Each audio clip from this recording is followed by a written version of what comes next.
نحمده ونصلي على رسوله الكريم أما بعد فأعوذ بالله من الشيطان الرجيم بسم الله الرحمن الرحيم أفغير الله أبتغي حكما وهو الذي أنزل إليكم الكتاب مفصلا والذين آتيناهم الكتاب يعلمون أنه منزل من ربك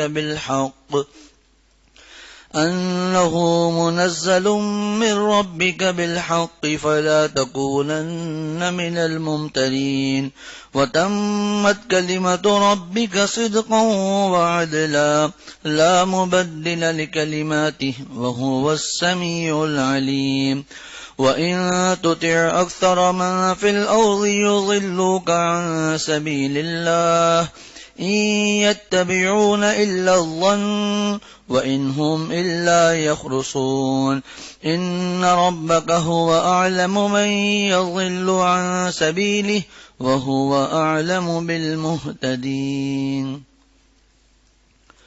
سورۃ الانعام کی آیت نمبر 114 سے 117 تک ابھی تلاوت کی گئی۔ یہ 8ویں سپارے کا پہلا رکوع اور سورۃ الانعام کا 14واں رکوع ابھی چل رہا ہے۔ ایک گاڑی ہے CX0984 گرے کلر کی ہے، وین کے نام گرے کلر کی ہے، ہٹانی ہے CX0984۔ جن ساتھی کی وہ ہٹا دیں۔ گزشتہ 2 دروس سے یہ باتیں چل رہی ہیں۔ کفار مکہ نے آپ صلی اللہ علیہ وسلم سے یہ عرض کیا تھا کہ اگر آپ ہمارے پسند کے معجزے دکھا دیں تو ہم آپ پر ایمان لے آئیں گے، اور اس پر انہوں نے قسم بھی کھائی۔ اس کے بعد 8ویں سپارے کے شروع میں اللہ تعالیٰ نے یہ بھی فرمایا کہ اگر ہم ان کے من پسند معجزے دکھا بھی دیں، حتیٰ کہ جس طرح یہ چاہتے تھے کہ ہمارے باپ دادا جن کا انتقال ہو گیا ہے وہ آ کر ہمیں بتائیں کہ واقعی مرنے کے بعد کی زندگی ہے، جنت دوزخ ہے، ایسا ہو جائے تو ہم مان لیں گے۔ تو گزشتہ درس میں یہ مضمون آیا تھا کہ اگر اللہ تعالیٰ ان کے جتنے بھی پسند کے یہ معجزات ہیں یہ سب کے سب دکھا دیں تب بھی یہ ایمان نہیں لائیں گے۔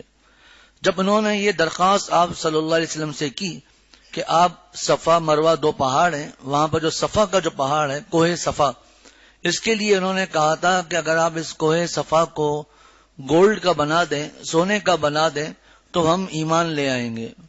حضور صلی اللہ علیہ وسلم کی خواہش تھی، دل کی ایک تڑپ تھی کہ سب کے سب ایمان لے آئیں۔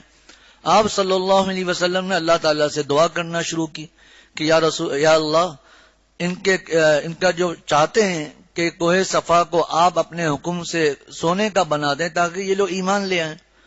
جب آپ صلی اللہ علیہ وسلم نے یہ دعا شروع کی تو حضرت جبرائیل علیہ السلام تشریف حاضر ہوئے اور انہوں نے آ کر عرض کیا کہ یا رسول اللہ صلی اللہ علیہ وسلم، اگر آپ یہ دعا کریں گے تو میں اللہ کے حکم سے اس کو سونا بنا بھی دوں گا، لیکن دیکھیں پھر بھی اگر یہ لوگ ایمان نہیں لائیں گے تو ان پر عذاب آئے گا۔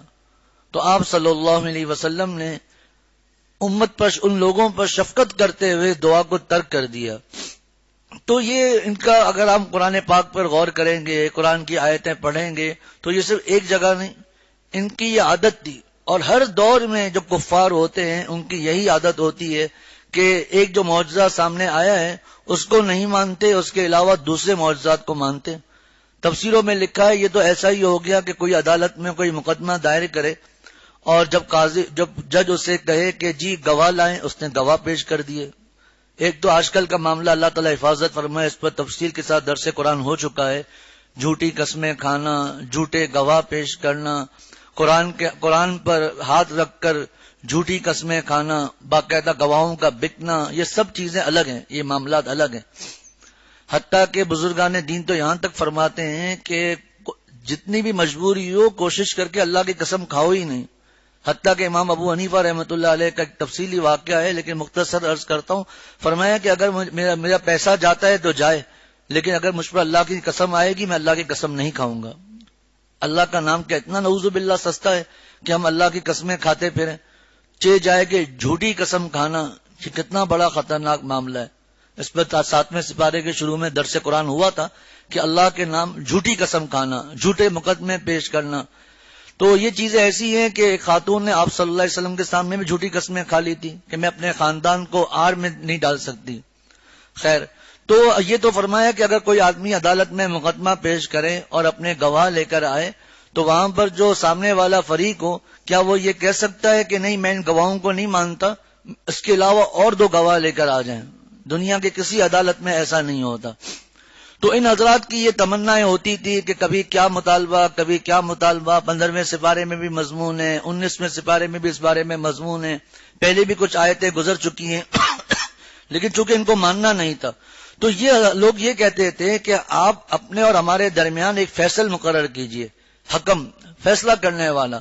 یعنی مطلب یہ تھا کہ چونکہ آپ صلی اللہ علیہ وسلم کا دعویٰ تھا کہ میں اللہ تعالیٰ کا نبی ہوں، اور یہ لوگ کہتے تھے کہ نعوذ باللہ آپ اللہ تعالیٰ کے نبی نہیں ہیں، تو کہتے تھے کہ چلے ٹھیک ہے ہمارے درمیان کوئی فیصل مقرر کر دیجئے، کوئی ثالث مقرر کر دیجئے جو آپ کا اور ہمارا فیصلہ کر دے کہ آپ اللہ تعالیٰ کے نبی ہیں یا نہیں ہیں. تو اس آیت میں اسی بات کی طرف اشارہ ہے کہ اللہ سے بڑھ کر کون فیصل ہو سکتا ہے، اللہ سے بڑھ کر کس کا فیصلہ ہو سکتا ہے. اور اللہ تعالیٰ نے فیصلہ کیا ہے. وہ فیصلہ کیا ہے؟ اللہ تعالیٰ نے قرآن پاک مجھ پر نازل کیا ہے. یہ قرآن پاک ایسا معجزہ ہے جو اس بات کی دلیل ہے کہ میں اللہ تعالیٰ کا سچا نبی ہوں. دیکھیں پہلے بھی اس مضمون پر کئی دفعہ الحمدللہ بات ہو چکی ہے کہ قرآن ایک ایسا معجزہ ہے کہ آپ صلی اللہ علیہ وسلم دنیا سے تشریف لے گئے لیکن 1400 سال گزر گئے، آج بھی یہ قرآن محفوظ ہے، جس کا تذکرہ ابھی آگے انشاءاللہ تعالی عرض کروں گا. یہ قرآن آپ صلی اللہ علیہ وسلم کا ایسا معجزہ ہے. دیکھیں کوئی ہمارے لیے تو حدیث شریف میں آ گیا، بس ہمارے لیے کافی ہے، بس وہ معجزہ ہے، چاہے کسی کی عقل میں آئے یا نہ آئے. دنیا کی کتنی باتیں ہماری عقلوں میں نہیں آتی، تو ہمارے لیے الحمدللہ اتنا ہی کافی ہے کہ ہمارے محبوب صلی اللہ علیہ وسلم کے یہ معجزے ہیں الحمدللہ. لیکن ایک کافر ہم سے کہہ سکتا ہے کہ جی میں تو ان باتوں کو نہیں مانتا، کہ یہ جو آپ معجزے بیان کر رہے ہیں اپنے محبوب صلی اللہ علیہ وسلم کے، یہ کیسے ہو سکتا ہے، میں اس کو نہیں مانتا. تو ہمارے پاس قرآن پاک ہے، ہم اس قرآن پاک کو اس کافر کے سامنے پیش کریں گے. دیکھو یہ ایک ایسے نبی کا کلام ہے جو امی ہے، جس نے کسی سے لکھنا پڑھنا نہیں سیکھا. پھر وہ کہہ سکتا ہے کہ جی ہو سکتا ہے آپ کے نبی نے کسی سے لکھنا پڑھنا سیکھا ہو اور اس پر لوگوں کو پتہ نہ چلا ہو سکتا ہے، امکان تو ہر چیز کا ہوتا ہے. تو ہم سامنے کہیں گے ٹھیک ہے، تھوڑی دیر کے لیے آپ کی یہ بات بھی ہم مان لیتے ہیں کہ بالفرض آپ کہتے ہیں کہ آپ صلی اللہ علیہ وسلم نے کسی سے لکھنا پڑھنا سیکھا ہے، چلو ہم تھوڑی دیر کے لیے مان لیتے ہیں کہ آپ صلی اللہ علیہ وسلم نے کچھ نہیں بہت زیادہ کسی سے لکھنا پڑھنا سیکھا ہے، ٹھیک ہے مان لیتے ہیں. لیکن یہ بتائیے کہ اگر کوئی آدمی کسی سے سیکھ لے تو کیا وہ اتنا بڑا چیلنج کر سکتا ہے کہ اب جو میں کلام لے کر آیا ہوں اس جیسا کلام تم نہیں لا سکتے، چاہے ساری دنیا کے لوگوں کو جمع کر دو. یہ قرآن پاک کی حقانیت کی دلیل ہے کہ وَإِن كُنتُمْ فِي رَيْبٍ مِّمَّا نَزَّلْنَا عَلَىٰ عَبْدِنَا فَأْتُوا بِسُورَةٍ مِّن مِّثْلِهِ وَادْعُوا شُهَدَاءَكُم مِّن دُونِ اللَّهِ إِن كُنتُمْ صَادِقِينَ. اللہ کے علاوہ جس کو تم لا سکتے ہو لے کر آ جاؤ، اور اس قرآن جیسی ایک جگہ پر ہے ایک سورت لے کر آؤ، ایک جگہ پر ہے اس قرآن جیسی 10 آیتیں لے کر آ جاؤ. لہٰذا اگر آپ صلی اللہ علیہ وسلم کے زمانے سے لے کر آج تک کوئی ایک شخص بھی اگر قرآن جیسی ایک سورت بنا کر دکھا دے تو نعوذ باللہ اس نے اسلام کو شکست دے دی. لیکن نہ کوئی اللہ تعالیٰ نے فرما دیا فَإِن لَّمْ تَفْعَلُوا وَلَن تَفْعَلُوا فَاتَّقُوا النَّارَ الَّتِي وَقُودُهَا النَّاسُ وَالْحِجَارَةُ. اگر تم ایسا نہ کر سکو اور ہرگز ایسا نہیں کر سکو گے، یہ قرآن کا چیلنج ہے، تو تیار رہو اس آگ کے لیے جس کا ایندھن انسان ہوگا. یہ ہے قرآن پاک کی حقانیت کہ ایک امی، حضرت مفتی نعیم صاحب دامت برکاتہم نے فرمایا امی کا ترجمہ یہ کرنا چاہیے کہ وہ ذات جس نے دنیا میں کسی سے لکھنا پڑھنا نہ سیکھا ہو، ورنہ اللہ تعالیٰ نے فرمایا ہم نے آپ کو سکھایا ہے. خیر تو میں عرض کر رہا تھا کہ یہ قرآن آپ صلی اللہ علیہ وسلم کا ایسا معجزہ ہے کہ جس سے یہ پتا چلتا ہے کہ حضور صلی اللہ علیہ وسلم اللہ کے سچے نبی ہیں. وگرنہ وہ کفار مکہ جو اپنی جان مال اولاد ہر چیز سے اس چیز کی فکر میں لگے ہوئے تھے کہ کسی طرح آپ صلی اللہ علیہ وسلم کو شکست دے دیں، تو وہ قرآن کے مقابلہ کیوں نہیں کر سکے. کوئی اس زمانے میں جو اتنے فصیح و بلیغ تھے وہ تک آپ صلی اللہ علیہ وسلم کا جو اللہ نے جو کلام نازل کیا اس کا مقابلہ نہیں کر سکے. تو اللہ تعالیٰ نے فرمایا آپ یہ فرما دیجئے افغیر اللہ، آپ ان سے کہہ دیجئے افغیر اللہ، کیا میں اللہ کو چھوڑ کر ابتغی حکما، کسی اور کو فیصل بناؤں، کسی اور کو فیصلہ کرنے والا بناؤں. افغیر اللہ ابتغی حکما، کیا میں اللہ کو چھوڑ کر کسی اور کو فیصل بناؤں. وہو الذی، حالانکہ اسی نے انزل الیکم الکتاب مفصلا، حالانکہ اسی نے تمہاری طرف یہ کتاب نازل کر کے بھیجی ہے مفصلا، جس میں سارے معاملات کی تفصیل موجود ہے. والذین، اور وہ لوگ آتیناہم الکتاب، جن کو ہم نے کتاب دی تھی، یعلمون، وہ جانتے ہیں، انہ منزل من ربک بالحق، کہ یہ تمہارے رب کی طرف سے حق لے کر نازل ہوئی ہے. فلا تکونن من الممترین، لہذا تم شک کرنے والوں میں ہرگز شامل نہ ہونا. یہ خطاب آپ صلی اللہ علیہ وسلم کو ہے کہ آپ شک کرنے والوں میں سے ہرگز شامل نہ ہوئیے. آگے اس کی وضاحت آئے گی انشاءاللہ. وتمت کلمۃ ربک صدقا وعدلا، اور تمہارے رب کا کلام صدقا وعدلا، سچائی اور انصاف میں کامل ہے. لا مبدل لکلماتی، اس کی باتوں کو کوئی بدلنے والا نہیں ہے. وہو السمیع العلیم، اور وہ ہر بات سننے والا، ہر بات جاننے والا ہے. آیت نمبر 114 اور آیت نمبر 115، ان دو آیتوں میں قرآن پاک کی حقانیت کو بیان کیا گیا ہے، قرآن پاک کی صفات کو بیان کیا گیا ہے کہ جو یہ کہتے تھے کہ آپ ہمارے اور اپنے درمیان کوئی حکم مقرر کر دیجئے، کوئی ثالث مقرر کر دیجئے. ایک گاڑی ہے BXL 050، BXL 050، یہ غلط کھڑی ہے، ایمرجنسی ہٹا دیجئے. تو جو یہ کہتے تھے کہ آپ ہمارے اور اپنے درمیان کوئی حکم مقرر کر لیجئے، کوئی فیصل مقرر کر دیجئے، تو حضور صلی اللہ علیہ وسلم کو اس آیت کے ذریعے خطاب کرنے کا فرمایا گیا کہ اللہ سے بڑھ کر کون فیصل ہوگا. اور اللہ تعالیٰ نے قرآن کو نازل کر لیا جس سے پتا چلا کہ آپ اللہ تعالیٰ کے نبی ہیں. اب قرآن پاک کی صفات بیان ہو رہی ہیں. افغیر اللہ ابتغی حکما، آپ فرما دیجئے کیا میں اللہ کو چھوڑ کر کسی اور کو فیصل بناؤں. وہو الذی، حالانکہ اسی ذات نے، اسی اللہ نے، انزل الیکم الکتاب مفصلا، حالانکہ اسی اللہ نے تمہاری طرف یہ کتاب نازل کر کے بھیجی ہے مفصلا، جس میں سارے معاملات کی تفصیل موجود ہے. پہلی قرآن پاک کی صفت یہ ہوئی کہ انزل الیکم، کہ اللہ تعالیٰ نے یہ کتاب نازل کی ہے.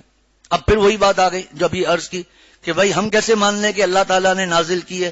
بھائی یہ دلیل اس بات کی ہے کہ اگر یہ کلام خود آپ صلی اللہ علیہ وسلم کا ہے تو تم بھی اس جیسا بنا کر دکھا دو.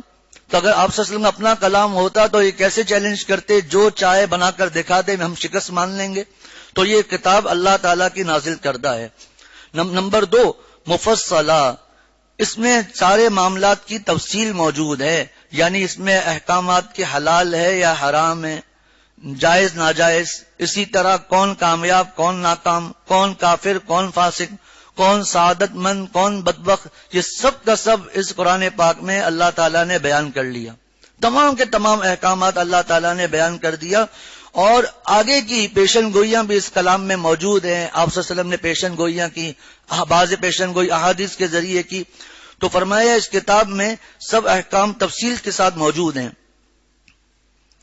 افغیر اللہ ابتغی حکما وہو الذی انزل الیکم الکتاب مفصلا والذین آتیناہم الکتاب یعلمون انہ منزل من ربک بالحق فلا تکونن من الممترین. یہ دوسری ایک صفت قرآن پاک کی. ایک اور تیسری صفت ہے کہ یہ مضمون بھی ہمارے دروس میں تفصیل کے ساتھ بیان ہو چکا کہ جو اہل کتاب تھے، اہل کتاب کسے کہا جاتا ہے؟ یہود اور نصارہ. یہودیوں کی کتاب تھی تورات اور نصارہ کی کتاب تھی انجیل، جس کو بائبل آج کل کہا جاتا ہے. ان دونوں یہود اور نصارہ کی کتابوں میں آپ صلی اللہ علیہ وسلم کی نشانیاں موجود، آپ صلی اللہ علیہ وسلم کا حلیہ موجود، آپ صلی اللہ علیہ وسلم کس جگہ تشریف لائیں گے، پھر کہاں ہجرت کریں گے، یہ موجود. حتیٰ کہ یہودیوں کے معاملے میں درس قرآن میں گزر چکا پہلے کہ جب ان کے ماتحت ان کے پاس یہودی علماء کے پاس آتے تھے اور کہتے تھے کہ یہ یعنی حضور صلی اللہ علیہ وسلم نبوت کا دعویٰ کرتے ہیں اور کہتے ہیں تورات میں بھی لکھا ہوا ہے. تو آپ ذرا تورات میں ہمیں بتائیے کہ آپ صلی اللہ علیہ وسلم کا کیا حلیہ لکھا ہوا ہے. یہ یہود جو علماء تھے یہ تورات کھولتے تھے اور جو حلیہ آپ صلی اللہ علیہ وسلم کا وہاں لکھا ہوا تھا وہی آپ صلی اللہ علیہ وسلم سامنے وہی تھا. لیکن وہ کیا کرتے تھے کہ جھوٹ بولتے تھے اور جو آپ صلی اللہ علیہ وسلم کا جو حلیہ تھا اس کے برعکس بیان کرتے تھے کہ تورات میں تو یہ لکھا ہے لہذا نعوذ باللہ یہ جھوٹ بول رہے ہیں، اللہ معاف فرمائے. یہ یہود کا معاملہ تھا. اسی طرح نصارہ یا حضرت عیسیٰ علیہ السلام کے پیروکار جن کو آج کل عیسائی کہہ دیا جاتا ہے، قرآن پاک میں موجود ہیں کہ حضرت عیسیٰ علیہ السلام نے بشارت دی تھی انی رسول اللہ علیکم مصدقا لما بین یدی من التوراۃ ومبشرا برسول یأتی من بعد اسمہ احمد. میں اس بات کی تمہیں خوشخبری دیتا ہوں کہ میرے بعد ایک نبی آئے گا جس کا نام احمد ہوگا صلی اللہ علیہ وسلم. تو تورات اور انجیل دونوں میں آپ صلی اللہ علیہ وسلم کی نشانیاں پوری کی پوری موجود تھیں. حتیٰ کہ ہم یہ تک پہلے میں عرض کر چکا ہوں، کچھ ساتھی نئے ہوتے ہیں اس سے دوبارہ تھوڑا دہرا لیتا ہوں. یہ تک عرض کیا جا چکا کہ مدینہ شریف میں دو قبیلے تھے، اوس اور خزرج. ان کی آپس میں جب جنگیں ہوتی تھی تو یہ کہتے کہ ہمارے جب نبی آئیں گے ہم ان کے ساتھ مل کر تمہیں یہاں سے نکال دیں گے. چونکہ ان کا ذہن یہ تھا کہ تمام انبیاء حضرت ابراہیم علیہ السلام کے بعد تمام انبیاء حضرت اسماعیل علیہ السلام کے حضرت اسحاق علیہ السلام کے بعد تمام انبیاء اسی خاندان میں آئے ہیں، تو آخری نبی حضور صلی اللہ علیہ وسلم یہ بھی حضرت اسحاق علیہ السلام کے خاندان میں سے ہوں گے، تو ہمارے خاندان میں سے ہوں گے. وہ اس پر ناز کرتے تھے. لیکن آپ صلی اللہ علیہ وسلم حضرت اسماعیل علیہ السلام کے خاندان سے تھے، یعنی حضرت اسحاق علیہ السلام کے بھائی حضرت اسماعیل علیہ السلام کے خاندان سے تھے. اس سے ان یہودیوں کو آپ صلی اللہ علیہ وسلم سے حسد ہو گیا کہ جب تمام نبی انبیاء ہمارے خاندان سے ہیں تو یہ ہمارے خاندان سے کیوں نہیں ہیں. ان کو یہ حسد ہو گیا. تو خیر یہ یہود اور نصارہ اچھے طریقے سے جانتے تھے، حتیٰ کہ قرآن پاک میں یہ لکھا ہے کہ الذین آتیناہم الکتاب یعرفونہ کما یعرفون ابناءہم، جن کو ہم نے کتاب دی ہے یعنی یہود اور نصارہ، یعرفونہ کما یعرفون ابناءہم، یہ حضور صلی اللہ علیہ وسلم کو اسی طرح جانتے تھے جس طرح اپنے بیٹے کو جانتے ہیں. کیا مطلب؟ جس طرح یہ جانتے تھے کہ یہ میرا بیٹا ہے اسی طرح ان کو یقین تھا کہ یہی آپ صلی اللہ علیہ وسلم ہے.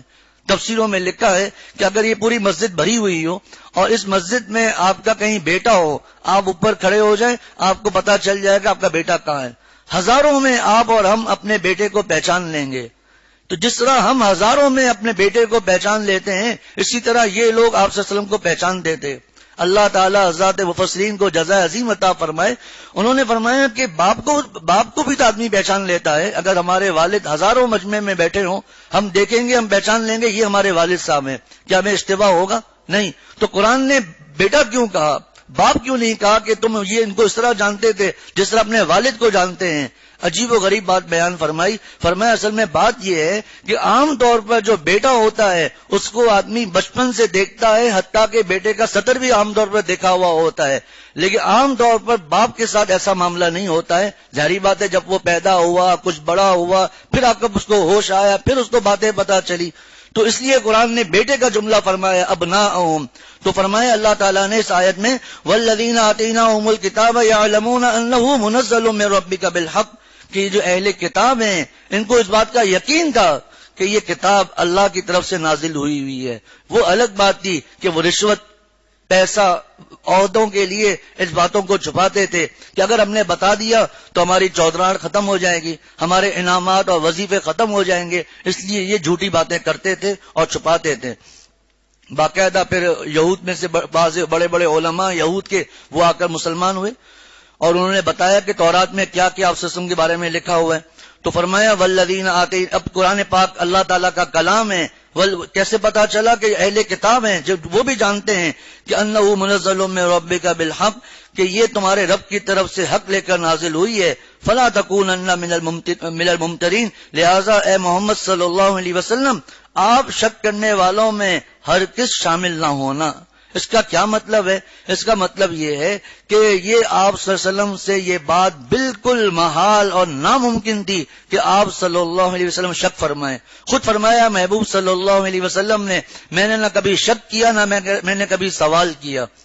پھر آپ صلی اللہ علیہ وسلم سے کیوں خطاب ہے؟ فرمایا اس کی مثال ایسی ہے، تفسیروں میں لکھا ہے کہ اگر ایک بادشاہ ہے، اس کا ایک وزیر ہے، کوئی غلام ہے جس پر بادشاہ کو 100% اعتماد ہے کہ یہ کبھی بھی مجھ سے بے وفائی نہیں کر سکتا، یہ مجھے ذرہ میرا دل نہیں دکھا سکتا، یہ میرے حکم کو توڑ نہیں سکتا.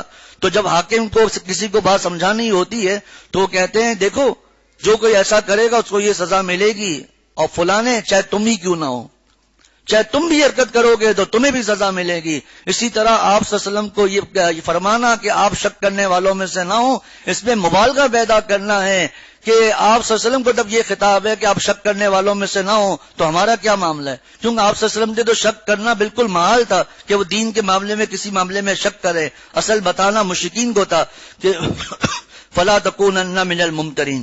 اب قرآن پاک کی مزید صفات بیان ہو رہی ہیں. وَتَمَّتْ كَلِمَتُ رَبِّكَ صِدْقًا وَعَدْلًا، اور تمہارے رب کا کلام سچائی اور انصاف میں کامل ہے. یہاں پر تمت کا معنی یہ ہے کہ کلام اللہ کے کامل ہونے کا یہاں سے بیان ہو رہا ہے کہ کلمت ربک سے یہاں پر ہے وتمت کلمت ربک، پورا ہوا، تمام ہوا کلمت ربک، آپ کے رب کا کلمہ. آپ کے رب کے کلمے سے مراد کیا ہے؟ قرآن کے کلمات مراد ہیں. اب یہاں پر دو جملے ہیں، ایک آیا ہے صدقہ اور ایک آیا ہے عدلہ، صدقہ و عدلہ. قرآن پاک میں بہت سے احکامات ہیں لیکن دو احکامات خاص طور پر قرآن میں بیان ہوئے ہیں. نمبر ایک، پچھلی قوموں کے واقعات، اللہ تعالیٰ کا ان پر کس طرح عذاب آیا اس کے واقعات، جو اچھے ہوئے ان کے واقعات، پھر جنت کے واقعات، دوزخ کے واقعات، وہاں کے مجرمین کے حالات، یہ جتنی پیشن گوئیاں ہیں ایک یہ احکامات ہیں. دوسرے وہ احکامات ہیں جو اللہ تعالیٰ نے قرآن میں ہمیں احکامات دیے ہیں کہ یہ ایسا کام کرو ایسا کام نہ کرو. تو یہاں پر دو جملے ہیں، ایک ہے صدقہ اور ایک ہے عدلہ. صدقہ کا مطلب ہے سچائی، اور عدلہ کے دو ترجمے ہیں، ایک ہے انصاف اور ایک ہے اعتدال. کیا مطلب؟ کہ جتنے یہ واقعات قرآن پاک نے بیان کیے، پچھلی قوموں کے جتنے واقعات بیان ہوئے، یہ سب کے سب واقعات بالکل سچے ہیں، ان میں ذرہ بھی جھوٹ نہیں ہے، پورے کے پورے سچے ہیں، ان میں کسی قسم کا شک و شبے کی گنجائش نہیں ہے. اور عدلہ کا تعلق ان احکامات سے ہیں جو اللہ تعالیٰ نے ہمیں احکامات دیے، حرام اور حلال کے، جائز اور ناجائز کے، کن باتوں کی اجازت ہے کن باتوں کی اجازت نہیں ہے، ان سب کا تعلق عدلہ سے ہے. اور عدلہ کا میں نے عرض کر دیا عدلن، جس کے دو ترجمے ہیں، ایک ہے انصاف اور ایک ہے اعتدال. یعنی جتنے احکامات ہیں ان میں ہمارا فائدہ ہے اور ان میں اعتدال ہے. ایسا نہیں ہے کہ ہر چیز کی اجازت دے دی گئی، نفسانی خواہشات ہیں، ہر چیز کرتے رہو کوئی مسئلہ نہیں. اور ایسے بھی احکامات نہیں ہیں جو ہمارے لیے مشکل ہو جائیں، جس کو ہم کر نہ سکیں، بلکہ وہ احکامات اللہ تعالیٰ نے قرآن میں دیے جن کو ہم کر سکتے ہیں. تو وہ تمت کا ترجمہ یہ ہے کہ کلام اللہ کا کامل ہونے کا بیان ہے کہ اللہ تعالیٰ کا جو کلام ہے یہ بالکل کامل ہے. کلیمت و رب کا مطلب بتا دیا، اس سے مراد قرآن ہے. پھر قرآن پاک کے دو قسم کے مضامین ہیں، ایک واقعات اور خوشخبریاں اور ڈرانا وغیرہ، چاہے پچھلی قوموں کے واقعات ہوں چاہے مرنے کے بعد کے واقعات ہوں، تو اس کا تعلق صدقہ سے ہے. اور جو احکامات ہمیں دیے گئے ان کا تعلق عدلہ سے ہے. اور عدلہ کے دو ترجمے کیے، ایک انصاف ایک ہے اعتدال. وَتَمَّتْ كَلِمَتُ رَبِّكَ صِدْقًا وَعَدْلًا، اور تمہارے رب کا کلام سچائی اور انصاف میں کامل ہے. قرآن پاک کی ایک اور صفت، لا مبدل لکلماتی، اس کی باتوں کو کوئی بدلنے والا نہیں. اللہ تعالیٰ کا جو کلام ہے اس کو کوئی بھی بدلنے والا نہیں. کسی بھی کلام کو بدلنے کی دو صورتیں ہوتی ہیں. نمبر ایک کہ اس میں غلطی آ جائے، کوئی بھی آدمی کتاب کوئی آئی ہمارے سامنے، اس میں کہا کہ بھی آپ کی کتاب میں یہ غلطی ہے، تو جو سمجھدار ہوگا وہ تحقیق لڑے گا نہیں بلکہ کہے گا ٹھیک ہے یہ غلطی ہے، اس کو بدل دے گا. دوسری صورت یہ ہے کوئی زبردستی کو بدل ڈالے، کوئی دشمن ہے وہ زبردستی اس کو بدل ڈالے. فرمایا کہ جس دن آپ صلی اللہ علیہ وسلم نے نبوت کا اعلان کیا ہے اس دن سے لے کر آج تک شاید ہی کوئی ایسا دور ہوگا جس میں اسلام کے مخالفین کم ہوئے ہوں اور اسلام کے جو ماننے والے وہ زیادہ ہوں. ہر دور میں اسلام کے مخالفین زیادہ رہے ہیں. آج کے دور میں تو بالکل ہی واضح ہے یہ معاملہ کہ اسلام کے مخالفین زیادہ ہیں، لیکن 1400 برس سے زیادہ وقت گزر چکا کلام اللہ کے نازل ہوئے لیکن آج تک کوئی اس کے زبر زیر پیش کو بدل نہیں سکا. کوئی ایک اس کے زبر زیر پیش کو بدل نہیں سکا، کیونکہ اس کی حفاظت کی ذمہ داری اللہ تعالیٰ نے خود لی ہے. ایک واقعہ شاید معرف القرآن میں لکھا ہوا ہے کہ ایک نصرانی عالم تھا جس کو عیسائی کہا جاتا ہے. نصرانی عالم تھا، عربی آتی تھی اور بہت زبردست خطاط تھا، خوش خطی بہت زبردست تھی. اس نے فیصلہ کیا کہ میں کس طرح اسلام کیسے مجھے پتا چلے کون سا مذہب برحق ہے. تو پہلے اس نے کیا کیا کہ تورات کے کچھ نسخے تیار کیے اور اس میں بہت زیادہ گڑبڑیں کی. جب وہ تورات والوں کے پاس لے کر گیا سب نے اس کو ہاتھوں ہاتھ لیا. ہارون رشید کے زمانے کا یہ واقعہ. سب نے اس کو ہاتھوں ہاتھ لیا, منہ مانگی قیمت دی کہ آپ نے تو بڑا زبردست لکھا ہے. پھر انجیل والوں کے پاس, پھر زبور کے, پھر آخر میں اس نے قرآن پاک کو لیا اور قرآن پاک کے نسخوں میں تبدیلی کرنا شروع کر دی. اور یہ لے کر جب وہ گیا تو ہر جگہ سے اس کے لیے مسائل سامنے آئے. آخر وہ مسلمان ہو گیا کہ یہ اللہ تعالیٰ کا کلام ہے جس کو کوئی بدل نہیں سکتا. انا نحن نزلنا الذکر وانا له لحافظون, کہ ہم نے ہی اس ذکر یعنی قرآن کو نازل کیا اور ہم ہی اس کی حفاظت کرنے والے ہیں. ہمارے حضرت والا عارف باللہ حضرت مولانا شاہ حکیم محمد اختر صاحب رحمۃ اللہ علیہ نے اس کو یوں سمجھایا. حضرت کا طویل وہاں سے میں سے ایک بات عرض کر دیتا ہوں. فرمایا کہ اگر ساری دنیا کے کفار مل کر تمام کے تمام قرآن کو نعوذ باللہ شہید کر ڈالیں, جلا ڈالیں, کمپیوٹر میں, موبائل میں, سافٹ ویئر میں, اور یہ جو پرنٹ جو پریس ہوتے ہیں جہاں جہاں قرآن پاک ہو سب کے سب کو ختم کر ڈالیں. ہمارے حضرت والا فرماتے تھے سمجھانے کے لیے ایسا ہو نہیں سکتا, جلا ڈالیں, ختم شہید کر ڈالیں. تو حضرت نے فرمایا کہ ہمارا 7 سال کا بچہ الحمدللہ سے قرآن لکھوانا شروع کرے گا, من الجنتی والناس تک پورا لکھوا دے گا انشاءاللہ تعالی. اور یہ قرآن پاک کا ایک عجیب معجزہ ہے کہ جو کوئی تراویح میں قرآن سنا رہا ہو یا ویسے ہی قرآن سنا رہا ہو تو جیسے ہی اس سے غلطی ہوتی ہے اس کو کھٹک تو ہو ہی جاتی ہے کہ مجھ سے یہاں غلطی ہوئی ہے. اب چاہے جب اس کو لقمہ نہیں ملا ظاہر سی بات ہے وہ رکے گا تو نہیں, ایک شک بھی ہوتا ہے. ایک واقعہ میں نے اپنے ایک استاد سے سنا تھا, پر بعضوں کو اللہ تعالیٰ یہ انوارات دکھا دیتے ہیں. تو انہوں نے فرمایا کہ ایک دیہاتی تھا, کسان دیہاتی, اس کے سامنے ایک حافظ قرآن تلاوت کر رہا تھا اور اس کو قرآن بالکل یاد نہیں تھا. تو اس دوران اچانک اس دیہاتی نے کہا کہ حافظ صاحب آج شاید غلطی کر رہے ہیں. حافظ صاحب نے قرآن دیکھا, واقعی غلطی تھی. 3-4 دفعہ ایسا جب ہوا تو اس حافظ نے کہا کہ بھائی آپ تو, مجھے پتا ہے آپ کو تو قرآن پڑھنا ہی نہیں آتا, تو آپ کیسے بتا دیتے ہیں مجھ سے یہ غلطی ہو رہی ہے. کہ اصل میں بات یہ ہے کہ جب آپ قرآن کی تلاوت کرتے ہیں تو مجھے ایسا لگتا ہے کہ ایک نور آسمان کی طرف جا رہا ہے, جیسے ہی وہ نور رکتا ہے تو مجھے شک ہو جاتا ہے شاید آپ نے غلطی کی ہے. یہ قرآن پاک کا ایسا معاملہ ہے کہ کھٹک تو ہو ہی جاتی ہے. تو فرمایا لا مبدل لکلماتی, 1400 برس گزر گئے, آج تک قرآن کے ایک حرف کو کوئی بدل نہیں سکا ہے. اور جب قرآن نام ہے لفظ اور معانی کا, یہ یاد رکھیے گا, ایک الگ اصول فقہ کی ایک بحث ہے کہ قرآن کہتے ہیں الفاظ اور معانی. تو جس طرح قرآن کے الفاظ کو نہیں بدلا جا سکتا اس کے معانی کو بھی کوئی نہیں بدل سکتا. اور اس کے معانی کی حفاظت کیسے ہوگی؟ آپ صلی اللہ علیہ وسلم کی احادیث سے اور علماء کرام سے. اب جو لوگ کہتے, پچھلے درس قرآن میں ایک آیت آئی تھی 6 سپارے کی, اور تو میں نے وہاں عرض کیا تھا جو لوگ یہ کہتے ہیں کہ ہمارے لیے صرف قرآن کافی ہے, ہمارے لیے حدیث کی ہمیں ضرورت نہیں, تو میں نے ان کے وہاں درس قرآن میں 2 آیتیں قرآن پاک کی پڑھی, ایک 4 سپارے کی, ایک ابھی اس کا تفصیل کا موقع نہیں, ایک 6 سپارے کی, ایک 4 سپارہ, ایک 6 سپارے کی. پھر میں نے عرض کیا کہ اگر یہ 2 آیتیں میں آپ کے سامنے پڑھتا ہوں اس کا مطلب بتایا, اور عرض کیا کہ اگر ہم یہ کہہ دیں, ہم نہیں جو کہتے ہیں کہ جی نعوذ باللہ ہمیں حدیث کی ضرورت ہی نہیں ہے, ہمارے لیے قرآن کافی ہے, تو ان دونوں آیتوں میں زبردست تعارض ہے.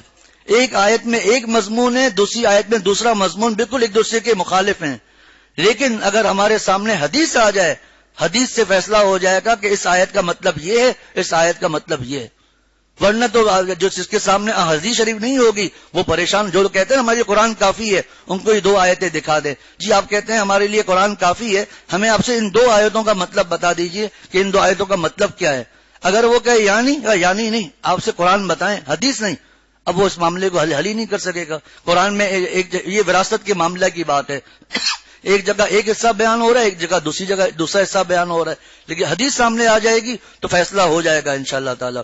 لا مبدل لکلماتی, اس کی باتوں کو, اللہ کی باتوں کو مراد قرآن کے کلمات کو کوئی بدلنے والا نہیں. وَهُوَ السَّمِيعُ الْعَلِيمُ, وہ ہر بات سننے والا, ہر بات جاننے والا ہے. یعنی اللہ تعالیٰ خوب سنتے ہیں کہ مشرکین مکہ کیا کہہ رہے ہیں, اور خوب جانتے ہیں کہ ان کی سزا کا وقت کیا ہوگا. وَإِن تُطِعْ أَكْثَرَ مَن فِي الْأَرْضِ يُضِلُّوكَ عَن سَبِيلِ اللَّهِ, اس آیت کا مضمون پہلے گزر چکا لیکن مختصر پہلے ترجمہ.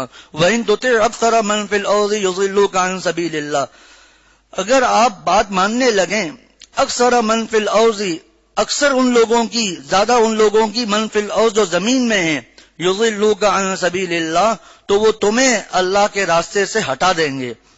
وَإِن تُطِعْ، اے محمد صلی اللہ علیہ وسلم، اگر وَإِن تُطِعْ أَكْثَرَ مَن فِي الْأَرْضِ، اگر آپ زمین میں بسنے والوں کی اکثریت کے پیچھے چلیں گے، یضلوک عن سبیل اللہ، تو وہ تمہیں اللہ کے راستے سے گمراہ کر ڈالیں گے. إِن يَتَّبِعُونَ إِلَّا الظَّنَّ، وہ تو بحث گمان کے سوا کسی چیز کے پیچھے نہیں چلتے. وَإِنْ هُمْ إِلَّا يَخْرُصُونَ، اور ان کا کام اس کے سوا کچھ نہیں کہ وہ اندازے لگاتے پھر رہے ہیں. یہاں جو مضمون بیان ہوا ہے، لوگوں اس زمانے میں کفار مکہ کا ذہن یہ تھا کہ چونکہ ہم لوگ اکثر ہیں، جب ہم لوگ اکثر ایک بات پر ہیں تو ہم ہی صحیح ہیں، ان کا یہ نظریہ تھا. تو فرمایا، حضرت مفتی تقی عثمانی صاحب دامت برکاتہم کی بات گزشتہ دروس میں عرض کی تھی کہ بعض مرتبہ جو گمراہی ہوتی ہے وہ اتنی زیادہ پھیل جاتی ہے کہ وہ فیشن کا درجہ رکھ لیتی ہے. ایک فیشن ہو جاتا ہے اس گمراہی کا، تو کیا وہ گمراہ لوگ صحیح ہو جائیں گے کیونکہ وہ زیادہ ہیں؟ جیسے حضرت والا اس کی بہت سی مثال دیتے ہیں. اکثر لوگ داڑھی منڈانے والے ہیں، کم لوگ داڑھی والے ہیں، تو کیا داڑھی منڈانا کیا صحیح عمل ہو جائے گا؟ تو کفار مکہ کا یہی نظریہ تھا کہ چونکہ ہم لوگ اکثر ہیں تو ہماری بات ہی صحیح ہے. پھر حضرت شیخ الاسلام صاحب رحمت برکاتہم نے اور بھی اس پر باتیں بیان کی ہیں کہ آج کل جو وہ چیزیں جو بالکل گناہ تھی لیکن بعض ممالک میں ان کو قانون کا درجہ دیا جا رہا ہے، تو کیا ان کی بات صحیح ہو جائے گی؟ تو اکثر کو نہیں دیکھا جائے گا، قرآن اور حدیث کو دیکھا جائے گا کہ قرآن میں کیا موجود ہے، حدیث میں کیا موجود ہے. تو فرمایا اب دیکھیں پھر وہی بات آ جائے گی، کیا نعوذ باللہ آپ صلی اللہ علیہ وسلم راستے سے ہٹ سکتے ہیں کیا؟ اللہ معاف فرمائے. لیکن اللہ تعالیٰ نے آپ صلی اللہ علیہ وسلم کو یہ فرما دیا یہ بتلانے کے لیے، جب ہم ان کو یہ کہہ رہے ہیں جن کا نعوذ باللہ راستے سے ہٹنا ناممکن اور محال ہے، تو دوسرا کوئی ہٹے گا تو اس کا کیا معاملہ ہوگا؟ اور اس کی ایک مثال دی تھی ابھی تھوڑی دیر پہلے کہ اگر ایک بادشاہ اپنے کسی غلام سے کہتا ہے جس کے بارے میں اس کو 100% یقین ہے کہ وہ مجھے ناراض نہیں کر سکتا، تو وہ سمجھاتے ہوئے کہتا ہے، اے غلام اگر تو بھی ایسا کرے گا تو میں تجھے بھی سزا دوں گا. حالانکہ بادشاہ کو 100% یقین ہے کہ میرا یہ غلام مجھ سے بے وفائی نہیں کر سکتا. اسی طرح آپ صلی اللہ علیہ وسلم کو فرما کر اصل میں کفار مکہ کو سنانا مقصود ہے. تو فرمایا وَإِن تُطِعْ أَكْثَرَ مَن فِي الْأَرْضِ يُضِلُّوكَ عَن سَبِيلِ اللَّهِ، ان لوگوں کا حال یہ ہے، إِن يَتَّبِعُونَ إِلَّا الظَّنَّ، وہ تو صرف وہم و گمان کے سوا کسی چیز کے پیچھے نہیں چلتے، صرف گمان کے پیچھے چلتے ہیں. وَإِنْ هُمْ إِلَّا يَخْرُصُونَ، اور ان کا کام اس کے سوا کچھ نہیں، إِلَّا يَخْرُصُونَ، کہ وہ اندازے لگاتے رہتے ہیں. إِنَّ رَبَّكَ هُوَ أَعْلَمُ، یقیناً آپ کا رب خوب جانتا ہے، مَن يَضِلُّ عَن سَبِيلِهِ، کہ کون اپنے راستے سے بھٹک رہا ہے، وَهُوَ أَعْلَمُ بِالْمُهْتَدِينَ، اور وہی ان لوگوں کو خوب جانتا ہے جو صحیح راستے پر ہے. اللہ تعالی ہمیں بھی صحیح راستے پر چلنے کی توفیق عطا فرمائے. وآخر دعوانا ان الحمدللہ رب العالمین. جن حضرات کے ساتھ خواتین آئی ہوئی ہیں، ان کے گھر والے مرکز تربیت خواتین میں ہیں، تو وہ ساتھی ابھی غرفہ بالکل نہ آئیں اور اپنے گھر والوں کو لے کر اپنے گھروں کو جائیں. وہاں انتظامات والی خاتون ہوتی ہیں، باہر گارڈ ہوتے ہیں، ان کو پریشانی ہوتی ہے.